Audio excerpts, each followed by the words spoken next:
Hello friends. आज हम लोग जेईई डेली 10 टेस्ट नंबर 6 के सॉल्यूशन को डिस्कस करेंगे। इसका पहला क्वेश्चन है कि ए सॉलिड कंडक्टिंग स्फीयर है, सो मेटल स्फीयर है। मेटल स्फीयर का प्रॉपर्टी ये है कि जो भी चार्ज आप उस पर दोगे वो सारे के सारे उसके सरफेस पे आ जाएंगे। और इस मेटल स्फीयर का रेडियस है r1। उसके पास चार्ज दिया गया है q। It is concentric with A hollow conducting sphere of inner radius r2 and outer radius r3। तो देखिए क्या है कि सबसे पहले एक जो है सो सॉलिड जो है हमारे पास कंडक्टिंग स्फीयर है, और उसके बाद में दूसरा जो है वो सॉलिड नहीं है, वो जो है सो हॉलो है। ये ठीक बना नहीं?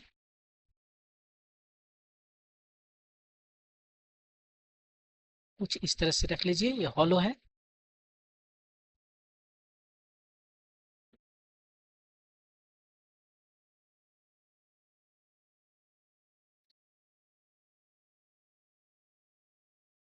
कुछ इस तरह से ये सॉलिड मटेरियल है। यहाँ पर इसका रेडियस है r1, ये रेडियस है r2, और ये बाहर वाला रेडियस है r3। ठीक है, इसको हम कहते हैं सरफेस 1, इसको कहते हैं सरफेस 2, और इसको कहते हैं surface 3। Which is initially in charge. यहाँ पर कोई जो है सो चार्ज नहीं है। इस पर जो है सो कोई चार्ज शुरू में नहीं है। इनिशियली इस पर जो चार्ज है वो कितना है, 0। इसको हटा देते हैं। उसके बाद में the outer sphere is then connected to earth. ये आउटर स्फीयर जो है इसको अर्थिंग कर दिया गया है। अर्थिंग करने का क्या मतलब है? अर्थिंग करने का मतलब ये है कि इसका पोटेंशियल अब हो गया 0। अर्थिंग करने का ही मतलब है, इसको अर्थ के साथ में हमने कनेक्ट कर दिया तो अर्थ का पोटेंशियल 0 है, तो ये भी इसका भी पोटेंशियल 0 हो जाएगा। अब क्वेश्चन है कि what is the charge on the hollow sphere. इस होलोस्फीयर पर चार्ज कितना है? ठीक है, तो देखिए यहाँ पर जो पोटेंशियल है कितना, वो तो बोला v3 है जो कि 0 है। v3 यदि हमें निकालना हो तो हम कैसे निकाल सकते हैं? v3 हम निकाल सकते हैं। देखिए यहाँ पर भी जो भी पोटेंशियल है वो दो वजहों से है। वो एक इसके वजह से है, जो मेटल स्फीयर है उसके वजह से है, और एक इसके वजह से है। तो यहाँ पर जो भी पोटेंशियल है इसके वजह से ये जो सॉलिड स्फीयर दिख रहा है वो कैसा बिहेव करता है, ये सॉलिड स्फीयर के बाहर में एक पॉइंट चार्ज की तरह बिहेव करता है। ऐसा लगता है कि सारे चार्ज यहाँ पर कॉन्सेंट्रेटेड है। वैसे चार्ज इसके जो भी दिए गए हैं वो सब कहाँ रहेंगे, सरफेस पर रहेंगे। लेकिन जब हम इलेक्ट्रिक फील्ड या मैं इलेक्ट्रिक पोटेंशियल निकालते हैं तो ऐसा लगता है कि सारे चार्ज यहाँ पर कॉन्सेंट्रेट है और पॉइंट चार्ज की तरफ बिहेव कर, इसको कंसीडर कर सकते हैं। तो यहाँ पर हमारा ये केज क्या है, के हमारा जो है सो 1/4 पाई एप्सिलॉन नॉट है। इतना टाइम्स यहाँ पर जो चार्ज है बाय डिस्टेंस, यहाँ से इस r3 का जो डिस्टेंस है वो कितना है, कैपिटल R3। दूसरा दूसरा ये जो हॉलोस्फीयर दिख रहा है उस पर जो चार्ज है मान लेते हैं q' है। और आपको पता है कि किसी भी हॉलोस्फीयर में, मान लीजिए ये जो हॉलोस्फीयर है, तो यहाँ पर इसके हर एक जगह पॉइंट पर अंदर में कितना इसका पोटेंशियल होता है, वही होता है जो सरफेस पे होता है। और सरफेस पे जो पोटेंशियल है वो कितना है, के क्यू बाई ये जो रेडियस है इसका। तो यहाँ पर बिल्कुल वही करेंगे, इस पर जो चार्ज है और यहाँ पर जो इसका आउटर सरफेस का जो रेडियस है r3 वो ले लेते हैं। ठीक है, और क्वेश्चन में इसमें दिया है, चूंकि इसको अर्थ कर दिया है, ग्राउंड कर दिया गया है, ये 0 हो गया है। तो यहाँ से हम तुरंत निकाल सकते हैं q'/r3, और यहाँ से हमारा आ गया q'=- -q। यही चार्ज हो गया इस पर जो चार्ज है वो -q है। कैसे आता है वो charge -q? -q, option number 1। ये -q कैसे आता है चार्ज? देखिए यहाँ पर जो +q चार्ज है वो इसको इंड्यूस करेगा, माइनस चार्ज यहाँ पर आ जाएगा। क्यों इंड्यूस कर रहा है? वो सब ऐसा इसलिए कर रहा है कि मेटल के अंदर में, इसके अंदर में इलेक्ट्रिक फील्ड 0 होना है, इसके अंदर में इलेक्ट्रिक फील्ड 0 होना है। उसी को 0 लाने के लिए ये सब कुछ कर रहा है, इलेक्ट्रिक फील्ड को 0 लाने के लिए।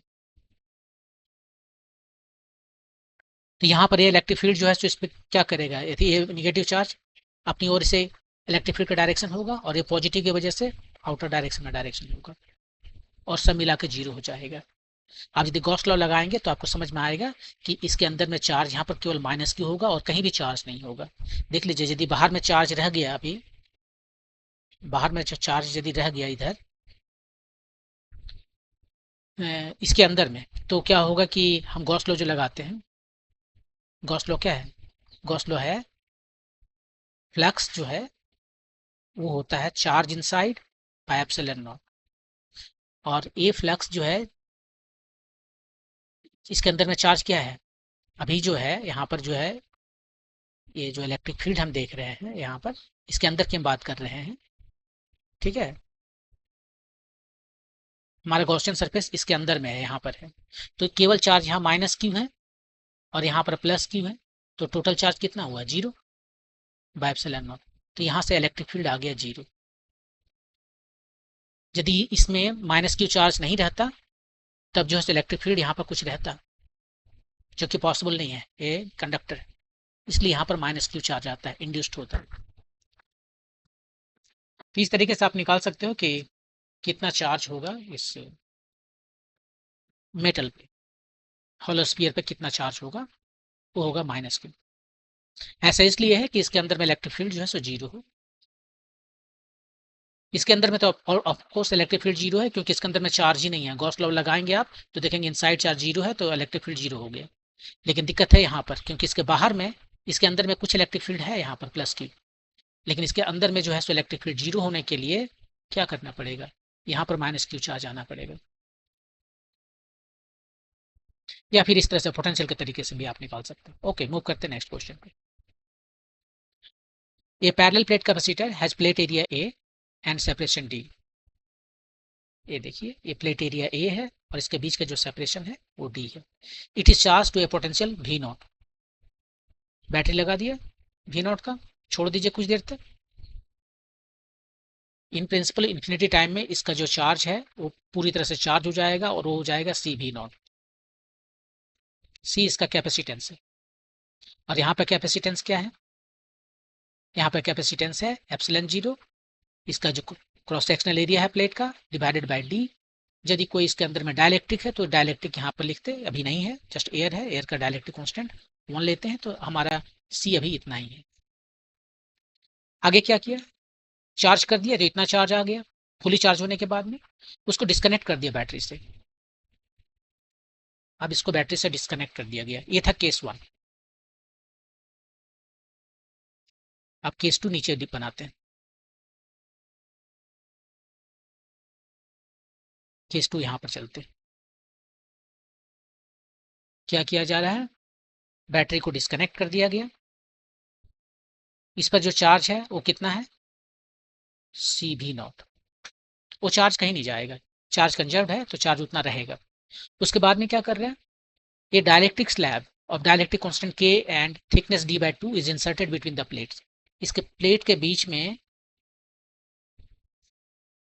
एक डायलेक्ट्रिक कांस्टेंट जो है, डायलेक्ट्रिक जो है मटेरियल जो है उसे रख दिया है और इसका डायलेक्ट्रिक कांस्टेंट के है। What is the ratio of the final energy and initial energy stored in the capacitor. तो इसका एनर्जी कितना है, एनर्जी देखिए जो लिखने के लिए तरीका है वो है, 3 फार्मूला इसके लिए होता है ना। एनर्जी कितना होता है, एक बोलते हैं हाफ सी वी स्क्वायर, ये यदि भी इसके साथ कनेक्टेड है तो half C V naught square, इतना लिख सकते हो। और नहीं तो आप लिख सकते हो क्यू स्क्वायर बाय 2c, और नहीं तो लिख सकते हो आप क्यू भी बाय 2c, 2 जस्ट इतना, हाउ क्यू भी। अब यहाँ पर थोड़ा सा केयरफुल रहना है, ये वी नॉट का मतलब है ये कनेक्टेड है वी नॉट बैटरी से, इसके इसके बीच में जो वोल्टेज डिफरेंस है वो वी नॉट है, सी तो फिक्स्ड है। क्यू, इस पर जो चार्ज है इस पर प्लस क्यू चार्ज रहेगा तो इस पर माइनस क्यू चार्ज रहेगा, वही चार्ज है यहाँ पर। और क्यू भी, क्यू तो चार्ज है और भी इसके बीच का जो वोल्टेज है वो दोनों का प्रोडक्ट। और उसको हाफ से मल्टीप्लाई करेंगे, तो तीनों में से कोई भी फार्मूला लेंगे। अब इस क्वेश्चन में हम कौन सा फार्मूला लें, हम फार्मूला लेंगे ए वाला, क्योंकि क्यू हमें पता है कि फिक्स्ड है, भी चेंज करेगा यहाँ पर इसका सी चेंज हो जाएगा ना, डायलेक्ट्रिक कांस्टेंट को जब इंसर्ट करेंगे तो इसके दोनों प्लेट के बीच में जो वोल्टेज है वो चेंज होगा, लेकिन जो चेंज नहीं होगा वो है चार्ज, ये कंजर्व्ड है। तो ये कंजर्व है तो यही फार्मूला यूज किया जाए, इसको यूज करेंगे। तो शुरू में कितना इसके पास है electric energy, electrostatic energy Q square bye 2c, ठीक है, इक्वेशन नंबर 1। अब यहां पर चले सेकंड केस में, अब क्या होगा, अब इसका सी जो है सो चेंज कर जाएगा, कैपेसिटेंस चेंज कर जाएगा। कितना हो गया कैपेसिटेंस, देखिए इसका कैपेसिटेंस निकालते हैं, यदि डायलेक्ट्रिक मीडिया है उसके अंदर में कैपेसिटर में, तो हमें निकालने के लिए जो फार्मूला पता है वो ऐसे निकालते हैं। एप्सिलॉन 0 ए, यहाँ पर क्या था, जब ये एयर में था तो एप्सिलॉन 0 ए बाय डी लिखते हैं। अब यदि इसके अंदर में 1 2 3 4 5 8 10 डायलेक्ट्रिक मीडिया है तो हम उसको ऐसे लिखते हैं, ये समेशन है, summation i equal to 1 to n, और यहाँ पर हम लिखेंगे डी आई बाय के आई। डी आई क्या है, कोई भी डायलेक्ट्रिक मीडिया लीजिए K1, उसका विड्थ है D1, दूसरा डायलेक्ट्रिक मीडिया का वैल्यू है K2, डायलेक्ट्रिक स्ट्रेंथ K2, और उस प्लेट का विड्थ है D2, तो यहाँ पर वही यूज करना है। एप्सिलॉन 0 ए, ये इसका प्लेट एरिया है जो कि फिक्स्ड है। पहले देखिए इसके अंदर में हवा है, राइट, कितना है हवा का लेंथ, ये हो गया आपका D/2, ठीक है, तो जो बच गया वो D/2 बच गया, वो D/2 हो गया हवा, उसका डायलेक्ट्रिक कांस्टेंट 1, और ये है डायलेक्ट्रिक, इसका डिस्टेंस कितना है D/2 सेपरेशन विड्थ, और इसका डायलेक्ट्रिक कांस्टेंट इतना है। अब इसको सिंप्लीफाई कीजिए, ये दो देखिए ऊपर चला गया,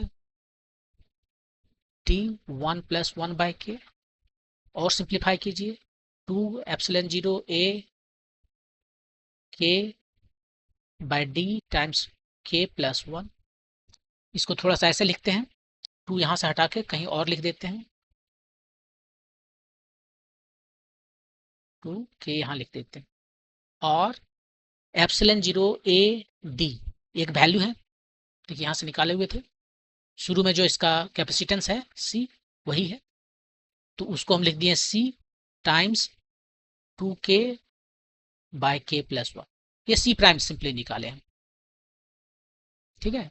और एनर्जी कितना होगा इसका, सेकेंड केस में एनर्जी कितना होगा, फाइनल सेम फॉर्मूला लगाएंगे, Q²/2c प्राइम, आपको शुरू में कितना था Q²/2c, चार्ज चेंज नहीं होता है, सेम चार्ज है, C केवल चेंज हो गया, C प्राइम हो गया। अब हमसे पूछा गया रेशियो बताना है, final electrostatic energy by initial. Final वाला पहले देखिए, Q²/2c प्राइम, ui यहाँ से Q²/2c, ये C प्राइम है, इसको सिंप्लीफाई कीजिए, सब कुछ कट गया, केवल आया C/c प्राइम, और यहाँ से आप देख लीजिए ये 2 से C/c प्राइम कितना आया, देखिए C/c प्राइम कितना आया, k + 1/2k, यही आपका answer, k + 1/2k, option number 1। तो इसको इस तरीके से बना सकते हैं। क्वेश्चन यहाँ पर एक बार फिर से इसको रिकेप कर लेते हैं।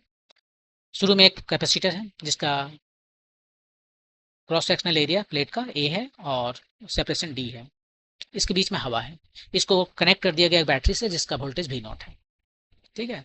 और उसके बाद में क्या किया इसने इसको डिस्कनेक्ट कर दिया, जब ये पूरी तरह से चार्ज हो गया तब इसे बैटरी से डिस्कनेक्ट कर दिया गया, और एक डायलेक्ट्रिक मीडिया जिसका विड्थ है D/2 उसको इसके अंदर में लाकर डाल दिया, इसको अंदर में लाकर डाल दिया, और उसके बाद में बोल रहा है कि अब इसके पास जो एनर्जी है फाइनल एनर्जी, वो उसका रेशियो बताना है इनिशियल एनर्जी के साथ। तो देखिए एनर्जी को हम लिख सकते हैं, जो इलेक्ट्रोस्टैटिक एनर्जी है, 3 फार्मूला होता है, हाफ CV0² Q²/2c QV/2। इस केस में हम जो फार्मूला यूज करने वाले हैं सेकंड वाला, ऐसा इसलिए क्योंकि चार्ज कंजर्व्ड है, शुरू में जो चार्ज यहाँ पर आया इसको चार्ज करने की वजह से Q=CV0 वो फिक्स्ड है, वही बाद में भी रहेगा, चाहे आप इसका C चेंज कीजिए, C चेंज कीजिएगा तो वोल्टेज चेंज होगा, चार्ज चेंज नहीं होगा, तो चार्ज फिक्स्ड है, तो यही फार्मूला यूज करते हैं। शुरू में इसका इलेक्ट्रोस्टैटिक एनर्जी है Q² बाय 2c, और c यहाँ पर देखिए निकाला हुआ है।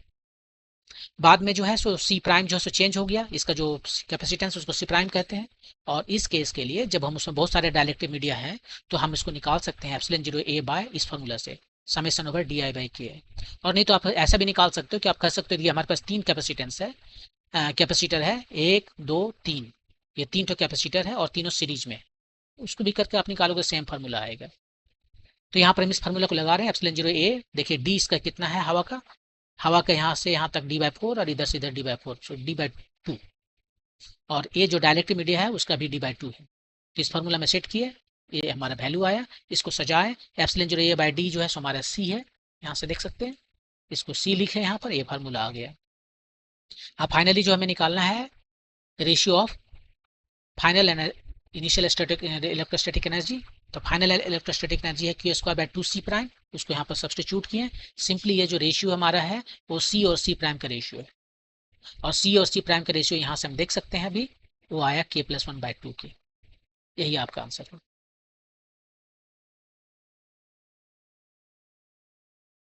जब आप जरा इस इक्वेशन को देखिए तो आपको क्या नज़र आ रहा है, सी बाय सी प्राइम जो है ये रेशियो जो है वो रेशियो एक से बड़ा है या एक से छोटा है? ये जो रेशियो है वो एक से छोटा है, और इस रेशियो का जो मिनिमम वैल्यू है, जैसे जैसे के बढ़ेगा ये घटेगा, इसका जो मिनिमम वैल्यू है वो होगा वन बाय टू। कैसे देख लीजिए, ये रेशियो जो दिख रहा है आपको, इसको हम लिख सकते हैं हाफ टाइम्स के बाय के वन प्लस वन बाय के। अब के जैसे जैसे बढ़ेगा यहाँ पर के बढ़ेगा, ये वाला नंबर घटेगा, तो ये घटता चला जाएगा उसके बाद। ठीक है, के यदि हवा ले लीजिए तो ये दो हो गया ना, one one plus one two, तो ये आ गया रेशियो वन।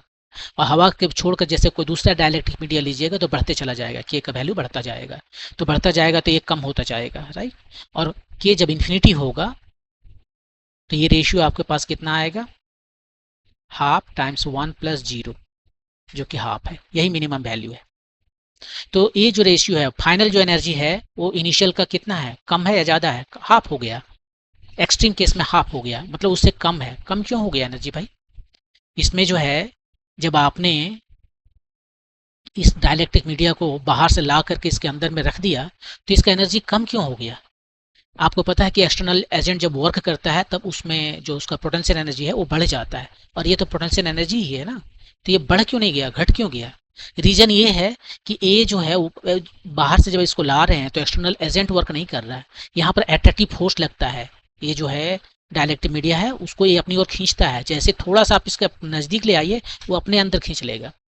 तो उसने वर्क कर लिया, जो यहाँ पर एनर्जी है उसने वर्क कर लिया, इसलिए थोड़ा सा उसका इलेक्ट्रोस्टैटिक एनर्जी कम हो गया, क्योंकि यहाँ पर work done by internal agent actually हुआ है।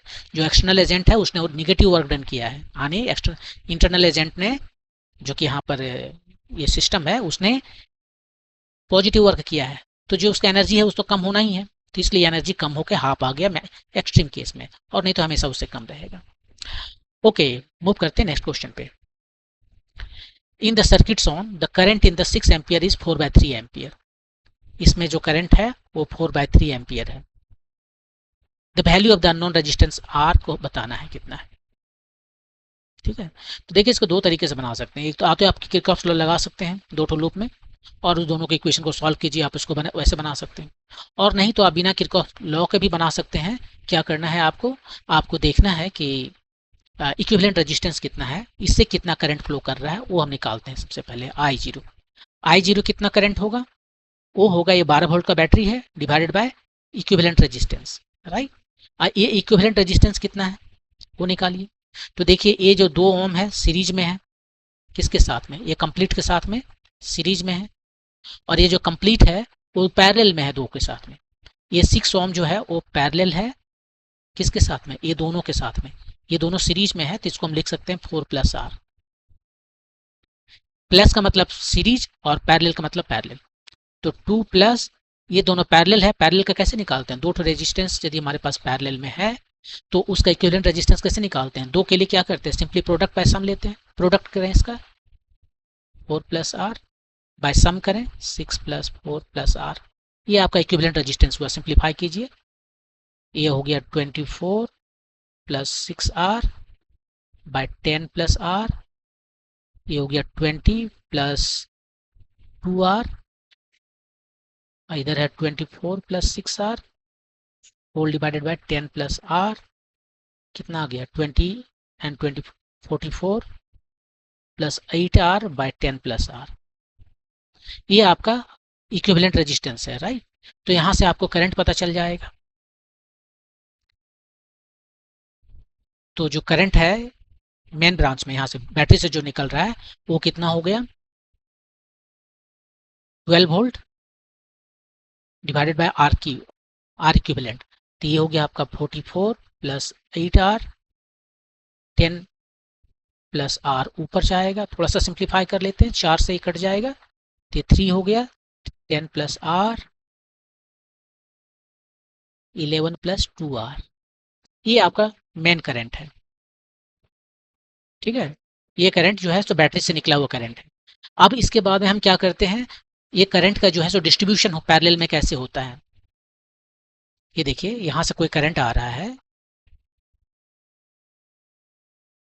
ये करंट I0 आ रहा है और इसको डिस्ट्रीब्यूट करना है I1 I2 में। इसका मान लेते हैं रेजिस्टेंस R1 है, R2 है। तो करंट का जो डिस्ट्रीब्यूशन होता है वो कैसे होता है, ये जो I1 I0 करंट है वो कैसे डिस्ट्रीब्यूट हो जाएगा, इसमें कितना होगा, ये हो जाएगा R2 divided by R1 plus R2। ऐसे क्यों होता है, ऐसे इसलिए होता है कि ये दोनों के बीच में वोल्टेज सेम है। वोल्टेज सेम है मतलब करंट और R ये दोनों का रेजिस्टेंस का प्रोडक्ट दोनों का सेम है, ये कांस्टेंट है। इसका मतलब यहाँ से देखिए I जो है सो R के इनवर्सली प्रोपोर्शनल है। इनवर्सली प्रोपोर्शनल का मतलब है ये वाला नहीं लेंगे, ये वाला लेंगे, ये 1/R आएगा, ठीक है। तो यहाँ पर जो है सो हम ये वाला लिए R2 और यहाँ पर सम होगा, इस तरह से इससे निकालते हैं। तो यही कंसेप्ट यहाँ पर यूज कर रहे हैं हम।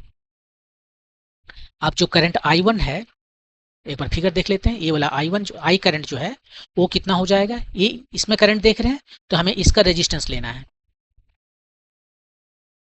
करंट I है, I1 नहीं है।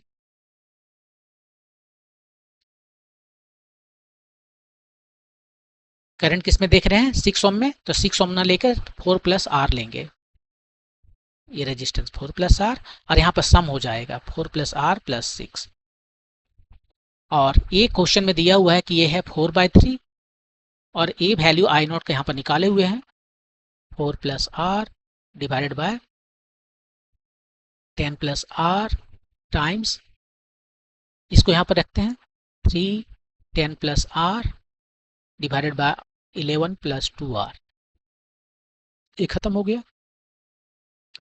अब यहाँ से हम इसको देखते हैं 44 प्लस 8R, इधर से चल देखते हैं 936 प्लस 9R,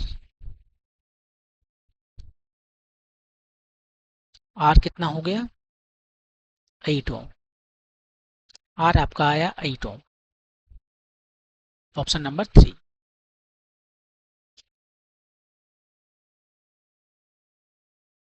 तो इस तरीके से आप बना सकते हैं। देखिए इसको बनाने में मैंने क्या किया, सबसे पहले मैंने निकाला कि ये करंट कितना होता है। तो ये करंट कितना होगा, ये 12 volt battery divided by whole का इक्विवेलेंट रेजिस्टेंस इतना होगा। और ये इक्विवेलेंट रेजिस्टेंस कितना है वो हमने निकाल लिया है, ये सीरीज में है, ये दोनों सीरीज में है और ये दोनों सीरीज इसका वैल्यू हो गया 4 प्लस R, इसके साथ पैरेलल में है। तो दो रेजिस्टेंस यदि पैरेलल में है तो उसका इक्विवेलेंट होता है प्रोडक्ट बाय सम। देखिए प्रोडक्ट लिए और ये सम लिए और ये सीरीज में इसके साथ ऐड कर दिया, सिंप्लीफाई करके कितना वैल्यू आया। और उसके बाद में उसने दिया है कि ये जो 6 ओम रजिस्टर है उसमें करंट 4/3 एम्पियर है। अब यहाँ पर आपको मैंने बताया कि यदि पैरेलल में कनेक्शन हो रेजिस्टेंस का तो उसमें करंट का डिस्ट्रीब्यूशन कैसे करते हैं। यहाँ पर करंट जो है इसमें जो फ्लो करता है वो रेजिस्टेंस के इनवर्सली प्रोपोर्शनल होता है, क्योंकि वोल्टेज सेम रहता है V=IR। तो इस वजह से इनवर्सली प्रोपोर्शनल होने की वजह से हम यहाँ पर जो करंट निकालते हैं उस वक्त हम लिखते हैं इसका रेजिस्टेंस डिवाइडेड बाय सम और जो भी करंट को हम डिस्ट्रीब्यूट कर रहे हैं। यदि ये डायरेक्टली प्रोपोर्शनल होता तब हम क्या करते, तो डायरेक्टली प्रोपोर्शनल होने पर हम यहाँ पर इसी को लिखते हैं दिस डिवाइडेड बाय होल, लेकिन इस केस में वैसा है नहीं। तो पैरेलल में आपको याद रखना है कि इनवर्सली प्रोपोर्शनल होने की वजह से हम जिस रजिस्टर में करंट निकालते हैं उसको ना लेकर दूसरा वाले ब्रांच का रेजिस्टेंस लेते हैं, उसको डिवाइड करते हैं सम ऑफ रेजिस्टेंस से और मल्टीप्लाई करते हैं जो करंट को डिस्ट्रीब्यूट करना है। सेम कंसेप्ट यहाँ पर यूज करते हैं। देखिए यहाँ पर सेम कंसेप्ट यूज किए। ये जो करंट है 6 एम्पियर में कितना 6 ओम रजिस्टर में जा रहा है, कितना होगा, तो इसका रेजिस्टेंस ना लेके ये दोनों का रेजिस्टेंस डिवाइडेड बाय सम, और जिस करंट को डिस्ट्रीब्यूट करना है। बाकी सबके वैल्यू रखे, सिंप्लीफाई किए और आर के वैल्यू 8 ओम आ गया। ओके, मूव करते हैं नेक्स्ट क्वेश्चन पे। ये लॉन्ग स्ट्रेट वायर कैरीज ए करंट I1। ये square loop of side A with plane parallel to the wire carries a current I2. The loop is placed such that its nearest side is at a distance of B from the straight wire. The net force on the loop is how much? देखिए क्या बता रहा है, ये आपका एक very long कहिए infinite wire है जिसमें करंट फ्लो कर रहा है I1, और इससे थोड़ा दूर में एक स्क्वायर लूप रखा हुआ है जिसका साइड है A, और इसका जो नजदीक वाला साइड है इसके साथ बनाता है, कितना डिस्टेंस है B, और इसमें एक करंट फ्लो कर रहा है वो है I2, और इसका जो प्लेन है इस स्क्वायर लूप का प्लेन इसके प्लेन में। तो ये इस तरह से सोचिए, अभी सब कुछ जो है सो हमारे स्क्रीन के प्लेन में। अब हमें क्या करना है, हमें बताना है कि ये जो लूप है इस पर कितना फोर्स लग रहा है। आपको थोड़ा सा याद दिला दें, इस लूप पर कितना फोर्स लगेगा, कोई करंट कैरिंग लूप है, यदि ये जो मैग्नेटिक फील्ड है वो कांस्टेंट हो, बी जो है सो कांस्टेंट है, ठीक है, तो इस पर जो फोर्स लगेगा लूप पर वो होगा 0। लेकिन इस केस में बी हर जगह सेम नहीं है। पहले तो देखिए इसकी वजह से बी का डायरेक्शन किधर है, ये जो करंट फ्लो हो रहा है उसका जो डायरेक्शन है आप देखोगे तो हमारा जो प्लेन है उसके परपेंडिकुलर डायरेक्शन में है, और क्रॉस का मतलब है going into the field, into the plane, plane के अंदर घुस रहा है, बाहर नहीं आ रहा है, अंदर घुस रहा है। आप बीओ से लॉ लगा के देख लीजिए, राइट हैंड का रूल यूज कीजिए, अपना दाहिना हाथ लीजिए, चारों फिंगर के करंट के डायरेक्शन में रखिए, और वहां से कोई भी पॉइंट पर आप आइए, मान लीजिए इस पॉइंट पर आते हैं, वहां से आप अपना चारों फिंगर को कर्ल करके इस पॉइंट पर लाइए, थंब किधर दिखा रहा है, थंब दिखा रहा है स्क्रीन के अंदर जा रहा है, वो डायरेक्शन है उसका। लेकिन ये जो मैग्नेटिक फील्ड यहाँ पर आपको दिख रहा है वो कांस्टेंट नहीं है। मैग्नेटिक फील्ड जो है सो डिस्टेंस पर डिपेंड करता है ना, और डिस्टेंस इसका हर जगह अलग अलग है। तो यहाँ पर जो पॉइंट दिख रहा है इसको यदि हम 1 कहें, इसको 2 कहें, इसको 3 कहें, इसको 4 कहें, ये साइड को मैंने बोला 1 2 3 4 साइड, तो साइड 1 पर जो है आपको जो मैग्नेटिक फील्ड होगा वो 3 पर जो मैग्नेटिक फील्ड उससे अलग होगा, 3 पर कम होगा, 1 पर ज़्यादा होगा। तो इसका मतलब ये जो 1 वायर है इस पर जो फोर्स लगेगा वो ज़्यादा लगेगा, 3 से कम लगेगा। डायरेक्शन भी अलग हो सकता है, करंट का डायरेक्शन अलग है। तो आपको निकालना होगा जो मैग्नेटिक फील्ड फोर्स इस पर वो 0 नहीं आएगा, क्योंकि यहाँ पर ज़्यादा फोर्स लग रहा है, यहाँ कम फोर्स लग रहा है, ये दोनों में काउंटर बैलेंस कर लेगा। यहाँ पर हम इसको थोड़ा बड़ा करके एक्सैजरेट करके दिखाते हैं, ये वाला लूप, ठीक है। देखिए यहाँ पर कोई 2 ठो पॉइंट लीजिए, आप 2 ठो लेंथ लीजिए एकदम सिमेट्रिक, ये दोनों ही पॉइंट पर जो मैग्नेटिक फील्ड है वो एग्जैक्टली सेम है, लेकिन डायरेक्शन एक करंट इसमें इधर जा रहा है, इसमें करंट इधर जा रहा है, तो ऑफकोर्स जो डायरेक्शन है वो दोनों का एक दूसरे को अपोजिट डायरेक्शन में फोर्स लगेगा। इसका जो फोर्स है और इसका जो फोर्स है ये दोनों का डायरेक्शन ऑपोजिट होगा। डीएफ का डायरेक्शन जो है सो डीएफ प्राइम के होगा, और दोनों को जोड़ देंगे तो क्या हो जाएगा, इसका मतलब है दोनों को जोड़ेंगे तो 0 हो जाएगा। तो यहाँ इस पर जो फोर्स लग रहा है वो इस पर फोर्स लग रहा है, magnitude same, direction opposite, cancel कर दिया। वैसे ही यहाँ पर जो छोटा सा एलिमेंट हम देखेंगे, अब इस छोटा सा एलिमेंट लेने का वजह यह है कि छोटा सा इस डिस्टेंस में मैग्नेटिक फील्ड चेंज नहीं करेगा, ये डिस्टेंस इतना कम है कि जो मैग्नेटिक फील्ड यहाँ पर वही मैग्नेटिक फील्ड यहाँ पर मान सकते हैं। तो अब हम यहाँ पर जो फार्मूला है फोर्स का लगाने के लिए, force equal to I L cross P, ये फार्मूला जो लगाते हैं किसी भी करंट कैरिंग वायर में जो फोर्स लगता है मैग्नेटिक फील्ड में, आई एल क्रॉस पी, वो बी हर जगह सेम है तो आई एल बी करेंगे, और इस वजह से हम यहाँ पर इसका वैल्यू निकाल सकते हैं फोर्स का। लेकिन दोनों का जो ये सिमेट्रिक होने की वजह से दोनों का मैग्नीट्यूड सेम हो गया, डायरेक्शन अपोजिट है क्योंकि करंट अपोजिट डायरेक्शन में बह रहा है, एक में लेफ्ट एक में राइट बह रहा है। तो ये भी आप अपने आप को काउंटर बैलेंस कर लिए। हर एक पॉइंट यहाँ पर जो है छोटे छोटे एलिमेंट जो है इस वायर में देख रहे हैं वो काउंटर बैलेंस कर लेगा इसका। तो ये जो फोर्स जो लग रहा है 2 पर और 3 पर, 3 नहीं 4 पर, ये दोनों एक दूसरे को काउंटर बैलेंस कर लिए। तो हमें क्या निकालना है, फोर्स 1 पर निकालना है और फोर्स 3 पर निकालना है। अब हम निकाल लेते हैं। 1 पर कितना फोर्स लगेगा, फोर्स के लिए तो यही फार्मूला है, आई एल क्रॉस बी। इसमें कितना करंट फ्लो कर रहा है, I2। साइड लेंथ कितना है इसका, ए है, स्क्वायर है, हर एक साइड का लेंथ ए है। और बी कितना है, बी को B1 कहते हैं। B1 का डायरेक्शन और इसमें जो करंट का डायरेक्शन है वो 90 डिग्री बना रहा है। बी का डायरेक्शन क्या है, इसके फील्ड के अंदर में है, और ये जो इसमें करंट एलिमेंट का जो डायरेक्शन है इधर इस प्लेन में है, तो दोनों 90 डिग्री बनाया। तो यहाँ पर जो हमें वैल्यू आया I2A B1। डायरेक्शन किधर है, फोर्स का डायरेक्शन किधर है, फोर्स के डायरेक्शन के लिए आप एक फार्मूला लगाइए, आई एल क्रॉस बी, फिर क्रॉस प्रोडक्ट आ गया, एल और बी का क्रॉस प्रोडक्ट है। तो एल का डायरेक्शन करंट का डायरेक्शन में है, तो करंट की ओर अपना राइट हैंड फिंगर लीजिए, चारों राइट हैंड का फिंगर लीजिए, उसे करंट का डायरेक्शन में रखिए और कर्ल कीजिए बी के डायरेक्शन में। लेफ्ट तरफ दिखा रहा है ना, लेफ्ट में दिखा रहा है, तो यहाँ पर इसका डायरेक्शन है लेफ्ट में। F3 का देखिए, F3 जो है यहाँ पर, इस पर देखिए फोर्स कितना है,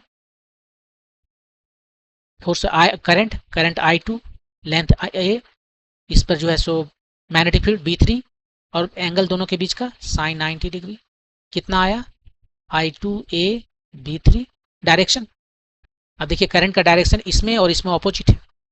फिर यदि हम राइट हैंड का रूल यूज करें तो हमें मिलेगा कि इसमें जो डायरेक्शन है वो किधर है, राइट साइड में है। इसमें लेफ्ट था, इसमें राइट साइड है, ये राइट साइड में है। तो जो नेट फोर्स है टोटल वो क्या हो जाएगा, सम हो जाएगा F1 का, F2 का, F3 का, F4 का, ये सब का सम है। और अभी ऑलरेडी देख चुके हैं कि 2 और 4 जो है मिलके 0 हो गया है, तो हमारे पास केवल F1 और F2 निकालना है, F3 निकालना है। F1 F3 का वैल्यू यहाँ पर रखा हुआ है, हम इसको लिखते हैं I2A कॉमन है, B1 लेफ्ट में और B3 राइट में। पहले वाले लिखे हैं यहाँ पर, लेफ्ट वाला पहले लिखे हैं तो लेफ्ट में डायरेक्शन हो गया। अब वैल्यू हमें क्या करना है, सिंपली B1 और B3 का वैल्यू निकाल कर रख देना है। B1 का वैल्यू कितना होता है, ये जो इनफाइनाइट वायर यहाँ पर दिख रहा है, इसके वजह से यदि कोई डिस्टेंस R है तो कितना इसके वजह से मैग्नेटिक फील्ड होता है, ये फार्मूला तो आपको याद रखना पड़ेगा। वो होता है μ0I/2πr, इतना मैग्नेटिक फील्ड होता है, इससे कोई परपेंडिकुलर डिस्टेंस R पर। वही लिखते हैं यहाँ पर, μ0 करंट उसमें बह रहा था I1, 2π डिस्टेंस कितना है, या इसका डिस्टेंस है B और इसका डिस्टेंस है B+A, इसका डिस्टेंस है B, इसका डिस्टेंस है μ0I1/2π, डिस्टेंस है B+A। अब जो कॉमन आता है उसे कॉमन कर लेते हैं, μ0I1 कॉमन कर लिए, ये यहाँ पर आ गया, 2π भी कर लिए कॉमन, 1/B माइनस 1/B+A, और डायरेक्शन इसका लेफ्ट में। डायरेक्शन नहीं पूछा उसने, उसने जो पूछा है केवल मैग्नीट्यूड पूछा है। ये आपका आंसर हो गया। μ0I1 और I2 कहाँ मैं भूल गया,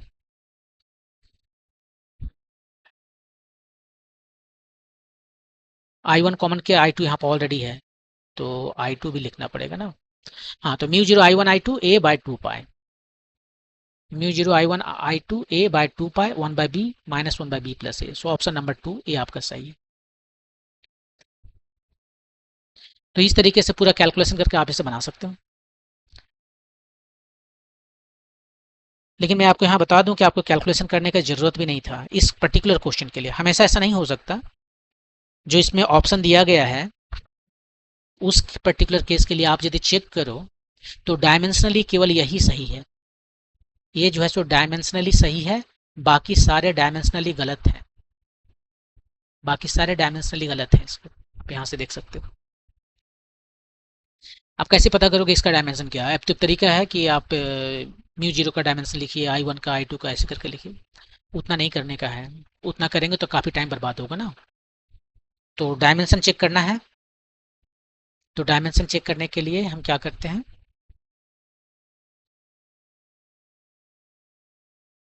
याद कीजिए 2 वायर है, इसमें करंट I1, इसमें करंट I2 जा रहा है, तो ये एक दूसरे पर जो है फोर्स लगाते हैं, राइट।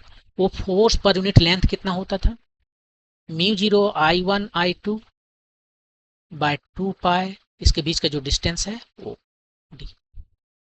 तो mu zero I1 I2 by 2 pi D क्या है, फोर्स पर यूनिट लेंथ पूछा है, राइट।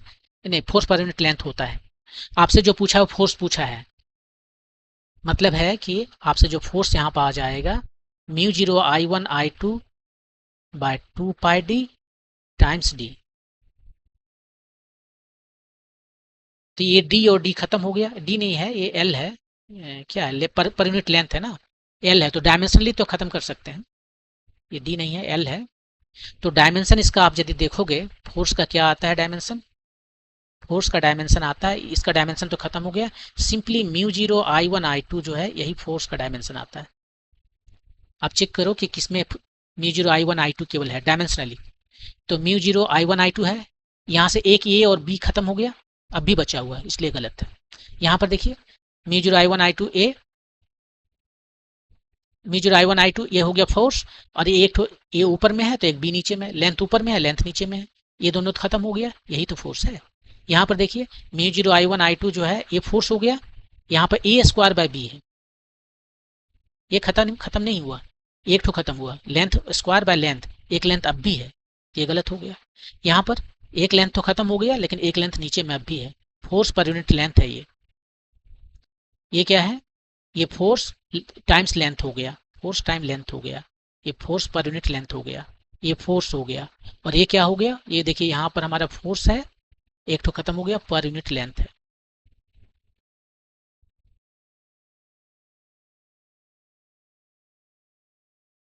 एक्चुअली ये दोनों सेम है, तो डायमेंशनली आप इसको चेक कर सकते हो। तो इस पर्टिकुलर क्वेश्चन में आपको नजर आ रहा है कि डायमेंशनली कौन सही है कौन गलत है, एक ही सही है तो उसको आप टिक करके कर सकते हो, आपको बता सकते हो, ये सारे बनाने की जरूरत नहीं है। काफी लॉजी मेथड है लेकिन एग्जाम में आपको मदद कर सकता है, राइट। तो सबसे पहले आप चेक कीजिए कि डायमेंशनली सही है कौन, जो सही, यदि एक ही सही है तो वही आपका आंसर है, तो बनाने का इतना झमेला नहीं। ओके, मूव करते हैं नेक्स्ट क्वेश्चन पे। ये क्वेश्चन है कि ये चार्ज पार्टिकल, चार्ज क्यू है, मास एम है, इंटर से यूनिफॉर्म मैग्नेटिक फील्ड। ओके, ये हमारा मैग्नेटिक फील्ड ले लिया मैंने, डायरेक्शन किधर है, हमने जानबूझ के डायरेक्शन रखा है इनटू द प्लेन, और क्या किया, एक चार्ज जो है मूव कर रहा है, इसका मैग्नेटिक फील्ड भी है और यूनिफॉर्म है, ये कांस्टेंट है, वेलोसिटी v से जो है इंटर किया, it describes a circular path of radius r। मान लीजिए यहां से इंटर करेगा तो आधा में निकल जाएगा, राइट। सो समहाउ ये मूव कर रहा है इधर से, और हमने मैग्नेटिक फील्ड स्टार्ट कर दिया, मान लीजिए ऑलरेडी ये इधर मूव कर रहा था, ठीक है, इधर से मूव कर रहा था और हमने जो है मैग्नेटिक फील्ड ऑन कर दिया, तो अब ये इस तरह से घूमने लगेगा, और इसका रेडियस है r, ये कितना है, चार्ज है q, मास है m। अब बोल रहा है कि यदि काइनेटिक एनर्जी इसका शुरू में इसका स्पीड क्या था, v, बोला है ना, v था, तो ये इस तरह से घूमने लगा और एक रेडियस में घूम रहा है। यदि काइनेटिक एनर्जी जो है शुरू में उसको डबल कर दिया जाता, ये v ना होकर v times square root over 2 होता, तब काइनेटिक एनर्जी इसका डबल हो जाता। तो काइनेटिक एनर्जी यदि डबल हो जाता, v ना होके v स्क्वायर रूट ओवर 2 होता, तब ये जो रेडियस है इसका वो कितना हो जाता, रेडियस जो है वो कितना हो जाएगा, यही बताना है। तो देखिए यहाँ पर जो है सबसे पहले क्या करते हैं, हमें फार्मूला लिखते हैं कि इसका रेडियस कितना होता है, रेडियस होता है mv बाय qb। यदि किसी यूनिफॉर्म मैग्नेटिक फील्ड में परपेंडिकुलर डायरेक्शन में इसको भी जो है परपेंडिकुलर है b के, ये यदि मूव करता है तो यहाँ पर हमारा जो रेडियस आता है वो होता है mv बाय क्यू। कैसे आता है, आप दो काम इसमें से कीजिए, केवल सर्कुलर मोशन लगाइए, दो काम मतलब देखिए सर्किल में घूम रहा है तो आप सर्कुलर मोशन लगाइए। सर्कुलर मोशन लगाने के लिए क्या करते हैं, किसी भी चीज को सर्किल में घूमने के लिए उसे एक सेंट्रीपिटल फोर्स चाहिए, और उसका वैल्यू होता है mv स्क्वायर बाय r। मैं फार्मूला निकाल रहा हूँ, और ये सेंट्रीपिटल फोर्स कौन देगा, ये मैग्नेटिक फोर्स देगा, ये जो सेंट्रीपिटल फोर्स है वो मैग्नेटिक फोर्स देगा। और मैग्नेटिक फोर्स कितना है, लॉरेंज फोर्स लगाते हैं, क्यू भी क्रॉस बी। किसी भी मैग्नेटिक फील्ड में यदि मूविंग चार्ज है तो उस पर जो फोर्स लगता है वो यही है। इसी को फिर से लिखते हैं हम, क्यू भी क्रॉस बी था, तो भी बी साइन, भी और बी के बीच में जो एंगल है वो है 90 डिग्री। ये आ गया आपका M B square by R. और यहाँ से आपको नजर आ गया R is equal to M B by Q B. ये फार्मूला आ गया आपको। आपको ये फार्मूला याद रखना है, एग्जाम हॉल में आपके पास टाइम नहीं होगा सारे डिराइव करने का। ठीक है, अब यहाँ पर यही क्या क्वेश्चन कहा, क्वेश्चन कहा कि काइनेटिक एनर्जी को उसने डबल कर दिया, राइट। तो ये रेडियस जो है वो कितना हो जाएगा, क्या हो जाएगा, डबल हो जाएगा, हाफ हो जाएगा, ये चार ऑप्शन दिए हुए। तो देखिए यहाँ पर आर जो है सो कैसे लिखा हुआ है, M B by Q B. हम उतना नहीं करने जा रहे हैं, काइनेटिक एनर्जी लिखेंगे तो उसके बाद देखेंगे भी कितना हो गया। भी एक्चुअली भी √2 हो जाता है, वो मुझे नजर आ रहा है। आप भी यदि देख सकते हो तो कह सकते हो कि ओके, भी को जो है सो भी से √2 से मल्टीप्लाई कर दिए हैं यहाँ पर नेक्स्ट टाइम। बाकी सारे कांस्टेंट हैं, एम क्यू बी सब कांस्टेंट है, तो आर भी √2 हो जाएगा। और ये आपका आंसर। और यदि ऐसा नहीं होता है तो आप इसको ऐसे लिख सकते हो, आर को आप लिख सकते हो, एम भी क्या है, मोमेंटम है ना। और मोमेंटम को आप काइनेटिक एनर्जी के टर्म में, ये तो आपको याद रखना होगा, √2m के। काइनेटिक एनर्जी कितना होता है, हाफ एम भी स्क्वायर होता है। ऊपर नीचे m से मल्टीप्लाई कर दिए, ऊपर में हो गया एम भी का होल स्क्वायर मतलब मोमेंटम का स्क्वायर बाय 2m। और यहाँ से आपको मिल गया p इक्वल टू √2m के। वही मैं लिख रहा हूँ, √2m के। ये आपका r आया। सब कुछ कांस्टेंट है except K, M constant, Q constant, B constant. R किसके प्रोपोर्शनल है, √k के। तो k को यदि मैंने डबल कर दिया है तो आर क्या हो जाएगा, आर हो जाएगा √2, यहाँ √2 है ना, √2 क्योंकि डबल किया गया। ये आपका आंसर है। इसको पूरा सॉल्व नहीं करना है, उतना टाइम बर्बाद नहीं करना है। आप प्रोपोर्शनलिटी देखिए, यहाँ पर जो आर है वो प्रोपोर्शनल है किसके, √k के। ये इंपॉर्टेंट है। यदि ये प्रोपोर्शनल के होता है तो डबल करने पर आर भी डबल हो जाता है, के को डबल करते तो ये डबल हो जाता, के को हाफ करते तो ये हाफ हो जाता। अब ये √k है, इसका मतलब के को डबल करेंगे तो आर हो जाएगा √2 टाइम्स ओल्डर वैल्यू। यदि इसे 3 टाइम करेंगे तो आर हो जाएगा √3 टाइम्स ओल्डर वैल्यू, ऐसे। तो ये था क्वेश्चन नंबर 5। और इस पार्ट में इतना ही डिस्कस करते हैं। नेक्स्ट पार्ट में हम लोग बाकी बचे 5 क्वेश्चन को सॉल्व करेंगे। यदि आपको कोई डाउट हो तो आप कमेंट सेक्शन में लिख सकते हैं, हम उससे क्लियर करने की कोशिश करेंगे। Thank you.